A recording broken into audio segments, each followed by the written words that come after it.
কুমিল্লার বুড়িচং উপজেলার ময়নামতি ইউনিয়নের শাহদৌলতপুর গ্রামে মোহাম্মদ নুরুল ইসলামের ছেলে মোহাম্মদ মনির হোসেন একই এলাকার সনাতন ধর্মের শঙ্করচন্দ্র দেবনাথের একমাত্র মেয়ে জয়ন্তীচন্দ্র দেবনাথকে তার স্বামীর বাড়ি থেকে তুলে নিয়ে গেছেন বলে এমনটাই অভিযোগ করেছেন শঙ্করচন্দ্র দেবনাথ।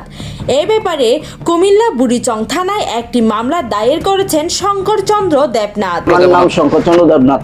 আমি সনাতন ধর্মের ছেলে, আমি হিন্দু লোক, আমি হলাম নিরহ। আমি যদি কেউ কাছে বিচার লইয়া যাই, কেউ আমার বিচার করতে চায় না। আমি সনাতন ধর্মের লোক হইয়া সেটাকে আমার কি বিচার পাবো না? আমার মেয়ে একজন বিয়ে দিয়েছিলাম ময়নামতি সাগর বাজার। আমি ময়নামতি সাগর বাজার আমার বাড়ি। আমি হলো বুড়িচং থানার একজন সদস্য। আমি এ পর্যন্ত কারো কাছে গিয়ে সে কারো বিচার পাই না, কোনো এই জন্য ধরে কারো কাছে কেউ মারত না। তখন আমার মেয়েরে মনিরে মুসলমান হইয়া আমার মেয়েরে বাগাই নিয়ে কই নিয়ে রাখছে অপহরণ করিয়া, এটা দ্বারা আমি টয়া পাইতে আসি না। কারণ আপনারা ভাই, আপনারা পড়াশোনার লোক আর আমার সনাতন ধর্মের লোক যা তারা আছে সবাই আমার সহযোগিতা করেন। মুসলমান হইয়া আমার হিন্দু মেয়ের উপরে এমনি অত্যাচার করা লইয়া বাইয়া গেল কি করিয়া, আমি তার এটা টয়া পাইতে আসি না। হ্যাঁ, আমার মেয়েকে অপহরণ করে লিয়ে গেছে।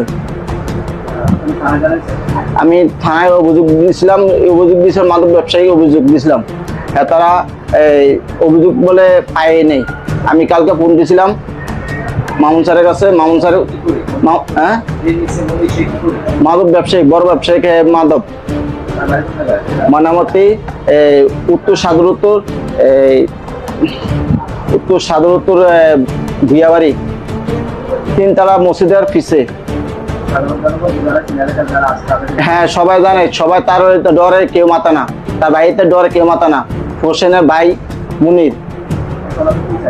আমি বিশ্বাস চাই, সবার কাছে বিশ্বাস চাই, জনগণের কাছে বিশ্বাস চাই, আইনগতভাবে বিশ্বাস চাই আমি। কারণ আমার মেয়েকে আমি উদ্ধার করতে চাই।